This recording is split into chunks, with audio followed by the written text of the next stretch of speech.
Assalamualaikum warahmatullahi wabarakatuh. Apa kabar kalian semua di sana? Mudah-mudahan kalian dalam kondisi yang terbaik ya. Oke, kembali lagi di Jurnal Horor. Kali ini, Jurnal Horor ada sebuah cerita horor tentang sekolah. Ada beberapa bagian di sekolah yang mungkin terkenal horor. Salah satunya kamar mandi sekolah. Apa kamar mandi sekolah kamu juga ada cerita horornya? Oke lah. Tapi sebelum masuk ke cerita, Jurnal Horor akan mengucapkan banyak terima kasih yang sudah support subscribe-nya. Yang belum subscribe, silahkan subscribe, itu gratis. Terus like, komen, dan share juga ke teman-teman kalian. Nggak usah panjang lebar, kita masuk ke cerita. Namaku Reja. Aku sekolah di salah satu sekolah menengah swasta di kota Bandung. Sekarang aku beranjak naik ke kelas 2. Ada yang bilang kalau sekolahku ini dijuluki ada sekolah paling seram di kota Bandung. Karena menurut beberapa orang, mungkin bisa dibilang beberapa orang pintar atau orang-orang yang dikenal dengan namanya indigo, bahwa sekolahku ini adalah tempat persimpangan makhluk halus. Awalnya aku tidak begitu percaya, sampai aku mengalaminya sendiri. Sekitar jam 5 sore, aku masih latihan basket di lapangan sekolah, karena minggu depan akan ada turnamen antar sekolah menengah atas. Jadi sampai saat ini, anak-anak basket latihan lebih lama dari biasanya. Bro, aku ke kamar mandi duluan ya, kataku kepada teman-temanku. Aku berjalan tenang melewati lorong kelas yang sudah tampak gelap dan sepi. Setibanya di kamar mandi, aku gantungkan tasku dan mulai mandi. Beberapa saat ketika aku mandi, tiba-tiba saja lampu kamar mandinya mati. Aku berhenti menyiram tubuhku dan mulai mendekatkan telingaku ke pintu. Dengan harapan aku tahu siapa orang yang iseng mematikan lampu kamar mandi ini. Beberapa saat kemudian aku terdiam. Ternyata tidak ada suara teman-temanku. Aku membuka sedikit pintu kamar mandi untuk melihat keadaan di luar. Dan ternyata keadaan di luar pun sama gelapnya. Aku menutup kembali pintu lalu memakai baju. Aku pikir jika aku teruskan mandi, keadaan sudah tidak kondusif lagi. Ketika aku sudah memakai bajuku, aku menggeserkan tubuhku sedikit ke kanan. Namun kakiku menginjak sesuatu. Ini seperti kaki seseorang. Aku mulai mundur beberapa langkah menuju tembok. Dan di dalam kegelapan itu, aku seperti merasakan ada seseorang bersamaku. Aku segera mengambil tas yang kugantungkan di belakang pintu. Namun, karena aku panik, aku pun terjatuh. Aku mulai membungkukkan badanku meraba-raba mencari tasku. Tiba-tiba aku mendengar suara yang sedang bernafas. Jelas sekali itu bukan suara napasku. Hembusan napas itu sangat kuat dan badanku mulai merinding. Keringat dingin mulai bercucuran di keningku.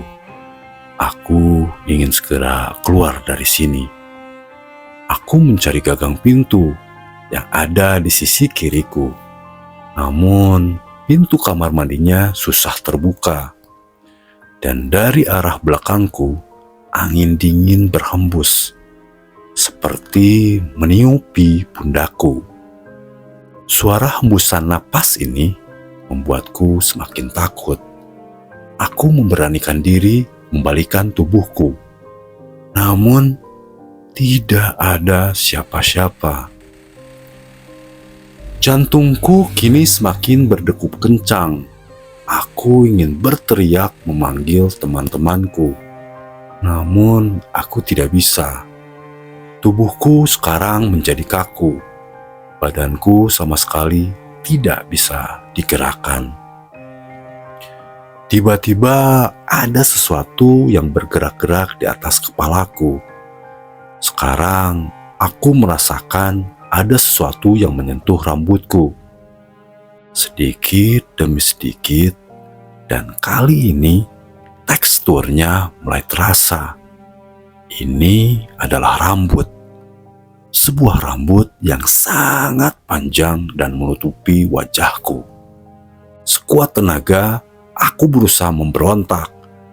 Namun seperti ada yang memeluk dari belakang dengan sangat erat. Aku semakin tidak bisa bergerak dan nafasku tidak bisa berjalan dengan lancar. Dan kali ini suara hembusan napas itu terdengar jelas dari atas kepalaku.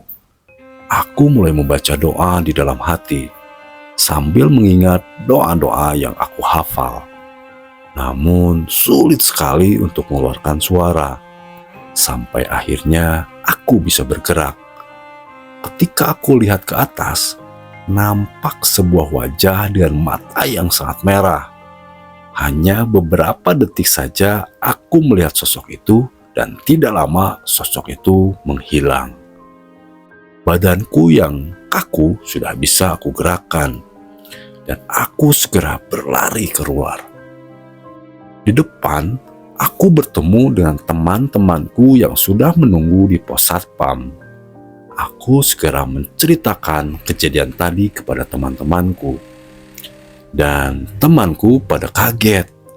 Lalu ceritaku ditanggapi oleh seorang satpam yang mengatakan bahwa aku memang salah.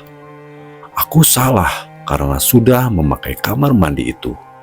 Konon, sejak dulu kamar mandi itu memang angker. Makanya setiap malam lampu dimatikan agar tidak ada yang pergi ke sana. Satpam itu lanjut berkata, dia tidak tahu kalau aku lagi ada di sana. Karena saat tadi dia lewat, semua pintu kamar mandi terbuka dan kosong.